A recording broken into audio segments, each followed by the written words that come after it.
Hi there, welcome to Going Deeper with Steve Arterburn. We've been going through the 12 gifts of life recovery. And so we're going to talk about the gift, this is a good one, happiness. What a gift.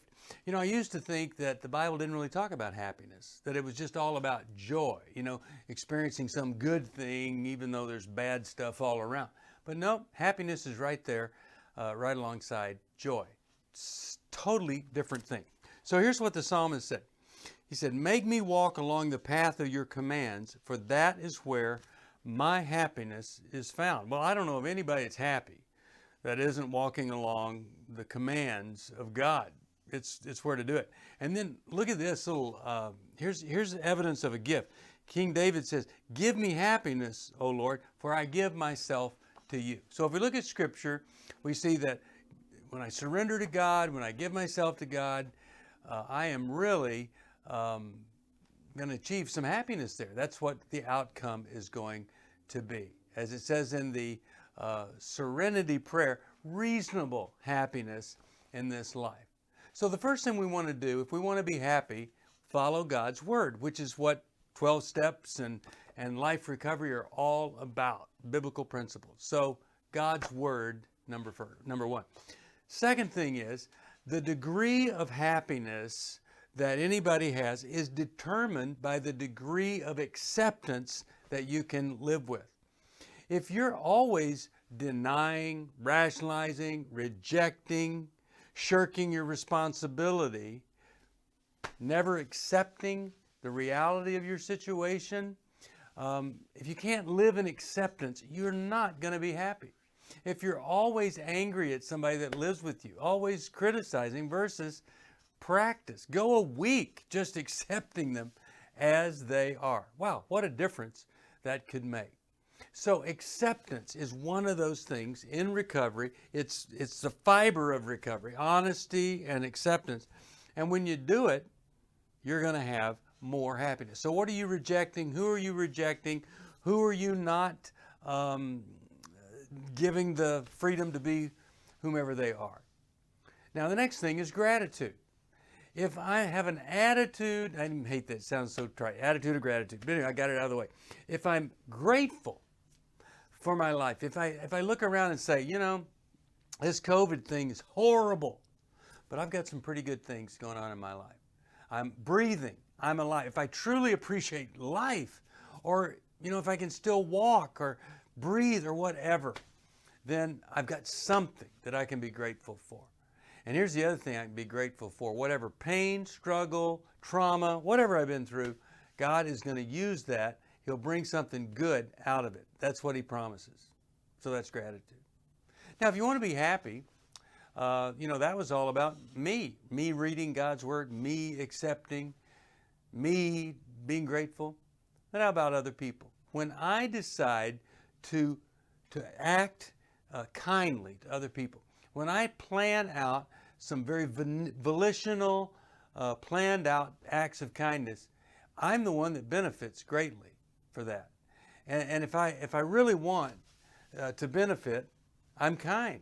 You want to be happy, you're kind. So, go volunteer somewhere. Do something kind, unexpected. Send a note, buy a book. You know what I did yesterday? I went to Ollie's. And if you're one of my friends, don't listen to this. But I went to Ollie's, and there are these books that in Ollie's that I paid the Museum of the Bible $29.99 for. They're $4.99. And then these other books about books. And I just had to get them, and I'm sending them to my friends. I'm so happy about that find and the sending of it. So maybe giving is a great way. Giving out of kindness, volunteering, putting something into other people's life. Okay, now back to me again. I need to take care of myself. If I'm going to be happy, I have to have good self-care. What other than eating and sleeping do I have to do to stay happy? Exercise. Yes, you do. You have to exercise. You have to move this body. If all I can move is my head, because I'm paralyzed from here down, move it. Find a way. Move whatever you got. One finger, move it.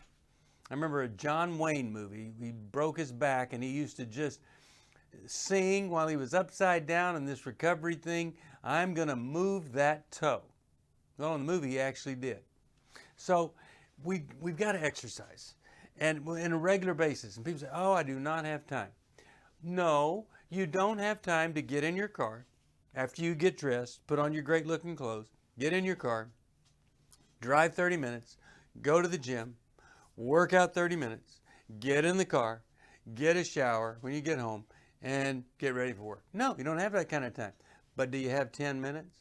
Do you have 10 minutes to walk up and down the stairs if you have a 2-story house or 3-story house? Do you have 10 minutes to do some sit-ups, some push-ups, some jumping jacks? You have 10 minutes to just walk around the block. 10 minutes. Everybody's got 10 minutes. You could be late to go see the President of the United States 10 minutes, and it'd be okay. They'd think you were on time. And if you got a doctor's appointment, they believe that you should sit there pondering on your health for an hour so you can be 10 minutes late there any day. What I'm saying is, set aside 10 minutes every day on a regular basis. Guess what will happen? Guarantee it. 10 will become 15 minutes. Pretty soon it'll be 20. But that is what we need to do for exercise. And then eating. Happy food. What's mean food? Well, mean food clogs up your arteries and it destabilizes your mood. So, and it could, you have such a bad mood that the mood's destabilized. But anyway, the angry food, like sugar, you get all excited and fun and happy, and then boom, you sink down to the valley. And of course, junk food clogs you up and it's horrible. And you just need to think of what would the healthiest thing be for me to eat. I used to eat to feel. I wanted to feel better, so I would eat to feel better.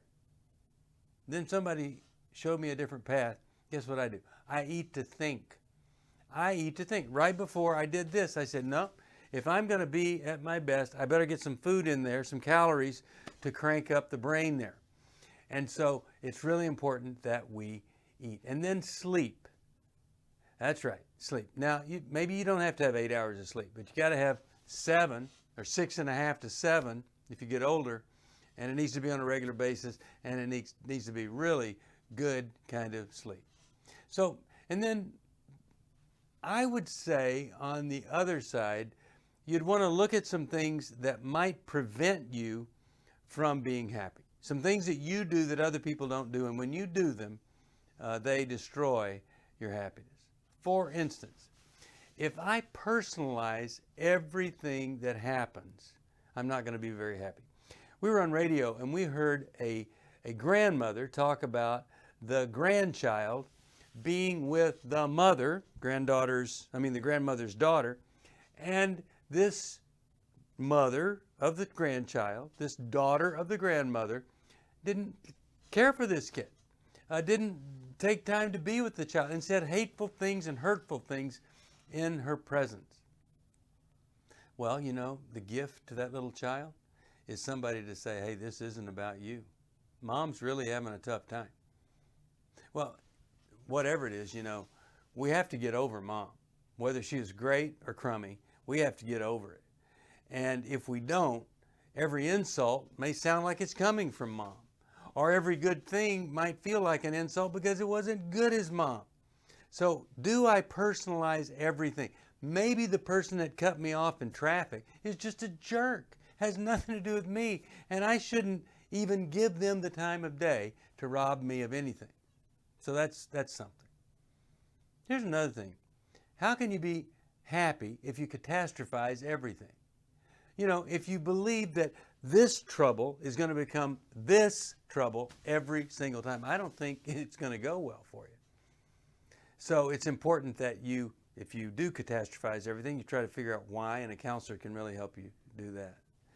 And then, if I'm just critical about everything, if I'm just negative about everything, and I'm just complaining and just have a bad attitude, maybe it's time I get some help, because I'm not going to be happy as long as nobody's meeting my exceedingly too high expectations. So think about some of the things that the brain may be doing that I learned maybe from mommy. or dad that are causing me not to be happy. All of those come from the gifts of life recovery. 12 gifts of life recovery. That's the gift of happiness. Next time we're together, I'm going to talk about serenity. It's a great place to live. I recommend it to everybody. In the meantime, if you need some help, 1-800-NEW-LIFE. And if you go to Steve Social at newlife.com, you email stevesocial@newlife.com and ask me for a restoration Bible. It's about that thick. I'll send it to you for free. I'll pay the shipping. I just want you to have it. Now, a lot of times people say, hey, this is free. Get this free book. And then you get the free book, and it has this you need to sign up for and that and all that. And it's a marketing thing. This is just a gift. I want you to have this Bible. stevesocial@newlife.com. Thanks for joining me. I'll see you next time. 1-800-NEW-LIFE if you need some help.